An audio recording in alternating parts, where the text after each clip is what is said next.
chamar ela para cá. Nossa icônica coordenadora do Auditoria Cidadã pela Dívida. Bom dia, Maria Lúcia. Como anda? Bom dia para todo Verdade. mundo. Bom dia, querido Rafael. Buenos dias, minha querida. Apesar da Como anda? tristeza dessa guerra, né, Rafael? Ser Você humano, viu né, minha cara? vindo aí o drama do que o pessoal está passando lá. Poxa vida, é inimaginável Guerra, que né, minha essas cara? alturas, né, do século XXI a gente ainda esteja assistindo guerras, né? É. Tantas guerras. É o que o Lula vai comentar um pouco hoje lá no G7, né? Lamentando pouca disposição para transição energética. Ele já mencionou a questão da fome em outros momentos. Muita disposição para a guerra, né, minha cara? Vamos ver essa declaração, toda a Pois agenda nacional, internacional. Mas aqui dentro, né, o noticiário do Congresso continua meio quente. Como você tem visto, Maria Lúcia, essa história do IOF, né, agora aprovaram a urgência, como você viu toda a medida do governo, né? A gente até comentou no passado que foi anunciada de formas meio esquisitas, tiveram que recuar inicialmente, né? Aí dentro do recuo colocaram a possibilidade ali de taxar bets e taxar outras taxas, né? Justamente aumentar a taxa sobre investimentos e tal, mantendo parte desse decreto do IOF que a Câmara afirma que quer derrubar, né? Pelo menos o Gu Mota aqui com essa aprovação da urgência, mas que nada para pressionar por emendas, né? Mas enfim, como você vê toda essa história, tem necessidade na sua perspectiva de seguir o tal do arcabouço fiscal? Como que você vê toda essa questão aqui? então, o Rafael, em primeiro lugar, a gente vê uma hipocrisia enorme desse Congresso, né? Que pressiona o governo para cumprir meta de superávit, cortar gastos, né? Semana passada, o Hugo Mota mesmo veio a público. O governo tem que fazer o dever de casa, tem que cortar gastos. E a que gastos que ele está se referindo? Não é o gasto com as emendas parlamentares secretas, como denuncia o deputado Glauber Braga. Não por acaso querem caçá-lo injustamente, não é? Não se trata de preocupação com o equilíbrio fiscal. É um jogo. É um jogo político que está acontecendo ali no Congresso Nacional, porque se eles estivessem preocupados com o ajuste fiscal, eles reveriam esse volume de mais de 50 bilhões de reais de emendas. Grande parte, emendas PIX, que nem fala ali qual parlamentar que pediu aquele investimento e para onde foi o dinheiro. Isso é um escândalo em qualquer parte do mundo, aqui também. Mas a coisa fica meio assim normalizada e o Glauber Braga e outros que levantam a voz para questionar isso são ridicularizados, até como no caso do Glauber, até ameaçado de ser caçado. Então, é uma hipocrisia. Esse é o primeiro ponto. Segundo ponto, o governo federal está desesperado para cumprir a meta que ele mesmo colocou lá no projeto do arcabouço fiscal. Todo mundo se lembra quando o Haddad e a sua equipe apresentaram o projeto de arcabouço fiscal, ele mesmo que estabeleceu uma queda no chamado déficit, eu ponho aspas, porque esse déficit ele é calculado de uma forma muito estranha, Rafael. Ele deixa de considerar várias receitas.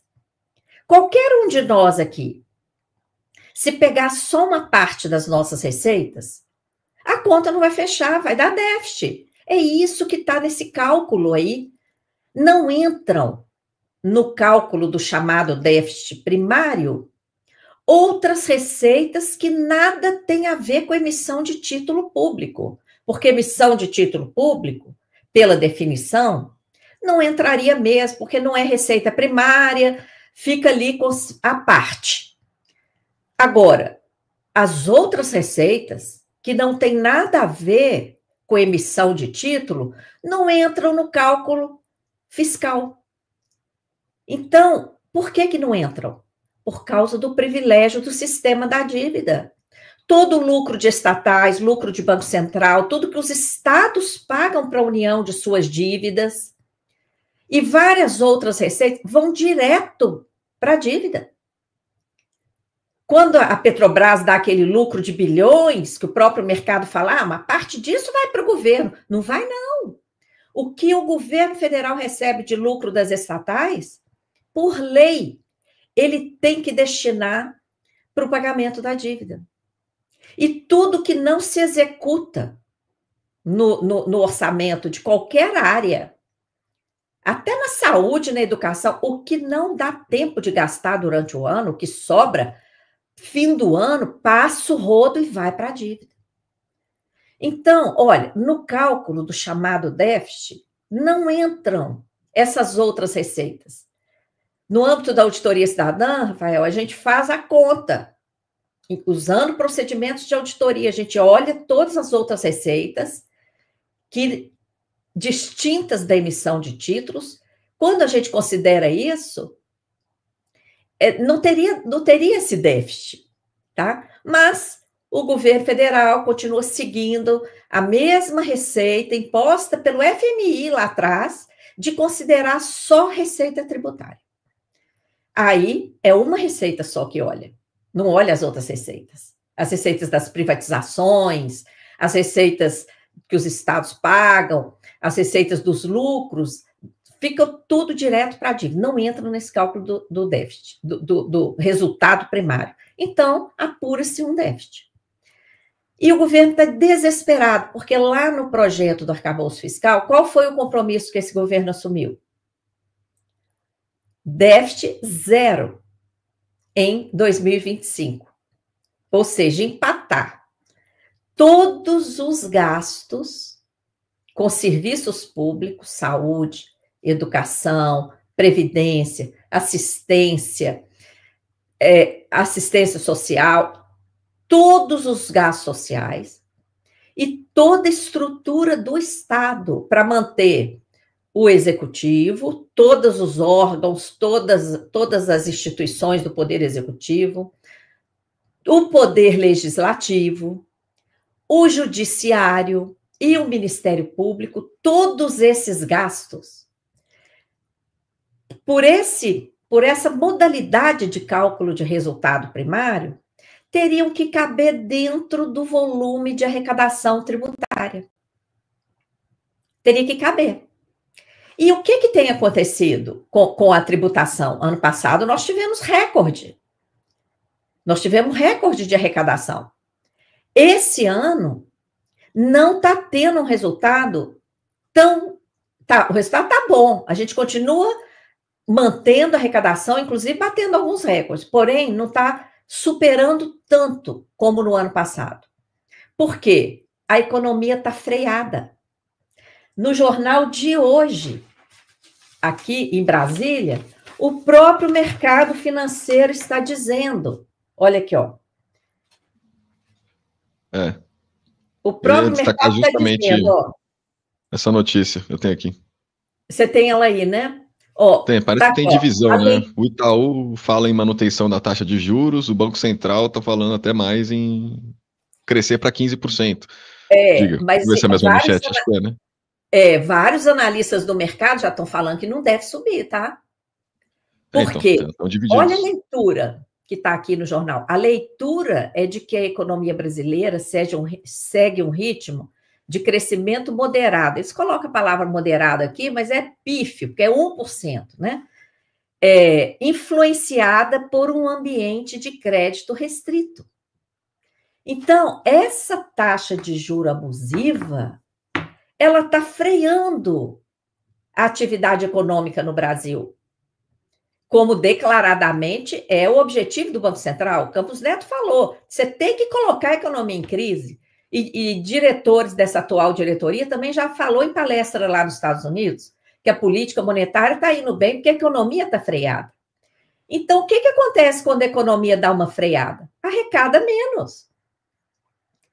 O comércio está na inanição, a indústria está caindo, está aqui, ó, retração de mais de 1% da indústria esse mês. Então, o que acontece? A arrecadação cai. A qualidade dos empregos cai. Aliás, em relação ao emprego, Rafael, eu vou fazer um parêntese aqui, para as pessoas refletirem sobre a índole desse pessoal que fala pelo mercado. Há poucos dias, o Gustavo Loyola, ex-presidente do Banco Central, falou que tinha que congelar o salário mínimo. Primeiro ele falou por 20 anos, depois ele falou pelo menos 6 anos. E o Armínio Fraga falou que seria espetacular congelar o salário mínimo. Olha bem, olha a índole de quem fala pelo mercado. Então, o que o mercado financeiro está pressionando? Pelo cumprimento daquela meta que o Haddad e sua equipe se comprometeram quando apresentaram o projeto de lei do arcabouço no iniciozinho desse governo atual. Não vai dar, dificilmente vai dar, porque a economia paralisada com esse juro abusivo, tá? Tarifaço dos Estados Unidos, que também influencia nas atividades aqui no Brasil, na exportação e tudo mais, na competitividade do Brasil lá fora.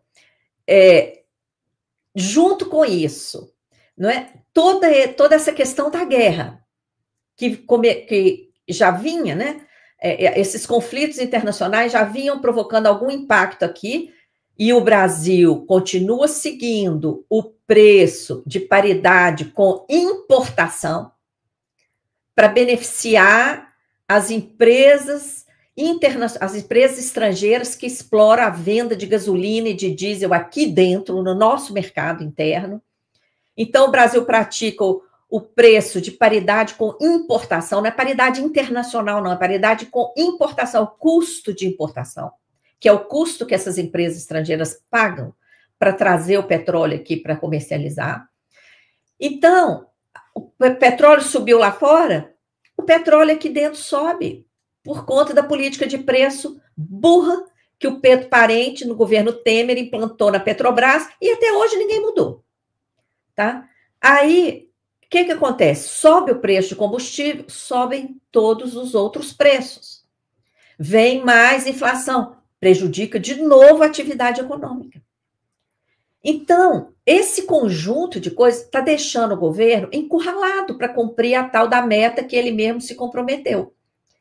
Qual é a saída? Aumentar a arrecadação. Já que só as receitas tributárias são computadas no cálculo do déficit, como eu falei antes, aquelas outras receitas todas que poderiam ser computadas vão direto para o privilégio do sistema da dívida, só conta a receita tributária. Qual que é a única saída do governo? Aumentar a receita tributária. E aí ele está desesperado.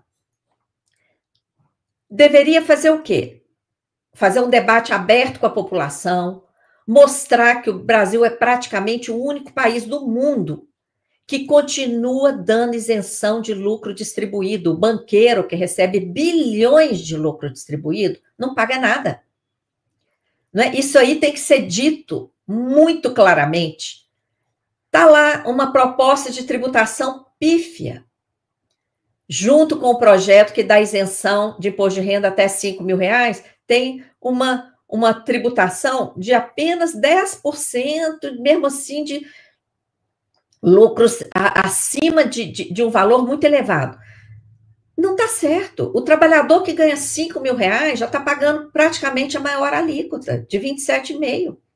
Por que o bilionário lá, que recebe lucro distribuído, vai pagar só 10%? Mas isso, se passar na Câmara e no Senado, só vai valer para o ano que vem, por causa da anualidade. E o governo precisa de equilibrar essa conta do déficit esse ano, não é? Ele não quer mexer na conta do déficit, não quer mexer no privilégio do sistema da dívida e falar, vamos colocar essas outras receitas aqui, que aí não tem déficit. Não quer, tá? Não quer incomodar os ricos. O que ele pode fazer? Aumentar tributo. Qual tributo que ele pode aumentar ainda este ano? O IOF é um deles. Que, apesar do propósito do IOF ser uma regulagem do sistema financeiro, por exemplo, para evitar especulação, quem tem aplicação financeira aí de longo prazo já deve ter visto que se você resgatar a sua aplicação rápido, você vai pagar um IOF maior do que se você deixar lá por 1 ano, 2 anos, acima de 6 meses, o IOF já começa a cair. Então, é para que isso? Para evitar especulação. Então, o IOF é um imposto que é chamado de regulatório. Mas Ele é também arrecadatório, claro, todo imposto é arrecadatório. Aí o Congresso veio com esse discurso, Rafael. Aí ele não poderia usar o IOF para arrecadar. Ora, por que não poderia? Então, por que os parlamentares não abrem mão das suas emendas para a conta fechar? Mas olha o que eles querem. Eles querem as emendas, eles não querem incomodar o mercado financeiro, que, na verdade, manda em boa parte desse pessoal que está com mandato lá no Congresso Nacional. Eles não querem causar nenhum incômodo para o mercado financeiro. E ainda vieram com o discurso: o IOF encarece o crédito. Olha que hipocrisia, Rafael. O que mais encarece o crédito são os juros. O projeto que limita juros está parado lá no Congresso. Olha assim, você vê a hipocrisia, a incoerência em vários aspectos, sabe? Eu fico pensando assim, a cabeça da população que não teve oportunidade de ter a formação nessa área e fica escutando isso, não entende absolutamente nada do que está acontecendo, Rafael. E a grande mídia não dá o espaço que aqui a TV Democracia nos dá para mostrar, para esclarecer, para mostrar outro ponto de vista. Olha aqui quem fala no mercado, nessas duas notícias aqui que eu peguei de ontem e de hoje, só CEO de banco, só economista vinculado ao mercado financeiro. Não abre oportunidade do debate, porque se abrir a gente desmoraliza, né? O discurso e essa decisão. E hoje tem reunião do Copom para decidir mais sobre os juros, né? Isso que vai dar o que falar também, minha cara. Completíssima resposta, até antecipou algumas perguntas minhas, já vou caminhar ao fim, mas é muito impressionante, não quero deixar de fazer esse comentário, como todo entrevistado na grande mídia tem o mesmo perfil, CEO, membro de consultoria. Ontem eles falaram aqui com o Rei do Ovo, você viu, Maria Lúcia, se queixou de dificuldade para contratar pessoas viciadas no Bolsa Família. Fiquei perguntando por que a imprensa não escuta um beneficiário do Bolsa Família comentando o que ele acha desse senhor ter 17 milhões de reais enquanto julga a família que recebe o Bolsa Família. A imprensa, enfim, é uma manipulação incrível, né, minha cara? No noticiário econômico, no internacional, que é o nosso próximo tema de assunto aqui com o nosso caríssimo Walid, que já chegou, é muito visível isso. Só fontes iguais, né? No caso, favoráveis aos seus patrocinadores. Olha só que coincidência, né? Muito chocante tudo isso. Mas te agradeço, Maria Lúcia, toda a luta, todo estudo, toda a denúncia que é fundamental, justamente também para fazer um contraponto a isso. Se tiver um comentário final, claro, o espaço todo seu, minha querida. Sim, o comentário final é que a gente lançou semana passada um manifesto contra essa política, essa política monetária do Banco Central, que está levando o país a uma situação gravíssima. Esse juro alto afeta as famílias, as pessoas, afeta as empresas, afeta o próprio setor público.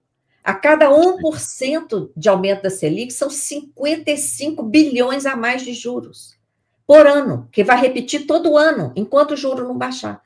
Então, Rafael, eu queria te pedir, eu vou mandar aqui para a Bruna o link. Tá aqui. Você já acessou, eficiente demais. Olha, o site é bom. Isso, está em destaque lá na página do Auditoria Estadão. Qualquer pessoa, qualquer entidade da sociedade civil pode assinar esse manifesto que está aí, em defesa da soberania nacional, contra o modelo econômico injusto e a política monetária de juros abusivos. Viu? Já temos centenas de assinaturas, mas a gente precisa ter milhões. Está lá para leitura, para divulgação. Eu queria aproveitar essa oportunidade, Rafael, aqui que a TV Democracia nos dá, para divulgar esse manifesto e pedir todo mundo que está nos assistindo para entrar lá, assinar, divulgar, para que a gente faça um clamor, que esse clamor chegue às autoridades e modifiquem essa política que está acabando, está derrotando a economia brasileira e beneficiando os que já são muito ricos. Os que têm dinheiro para ganhar com esse juro abusivo praticado no país, né? Levando pessoas ao desespero, quebrando aí a nossa economia. é isso que eu queria aproveitar para encerrar, oferecer aí essa oportunidade de todo mundo participar e assinar esse manifesto. Maravilha. Aí você clica no link ali em cima, te guia aqui para essa página, aí você loga com o Google, né? Eventualmente aqui coloca sua conta e assina devidamente o manifesto da auditoria, sem dúvida, dos movimentos na área de economia mais importantes desse país, minha cara. Sem dúvida nenhuma. Agradeço por esse trabalho também. Queridíssima, muita força por aí. A gente conversa em breve também. Mas... Tá ótimo. O Rafael, muito grata, viu? Um abração para você, para toda a equipe aí da TV Democracia e todo mundo que nos acompanha. Bom dia para todo mundo. Vamos ver esses juros, como é que ficam, e hablamos. Buenos dias. Sim.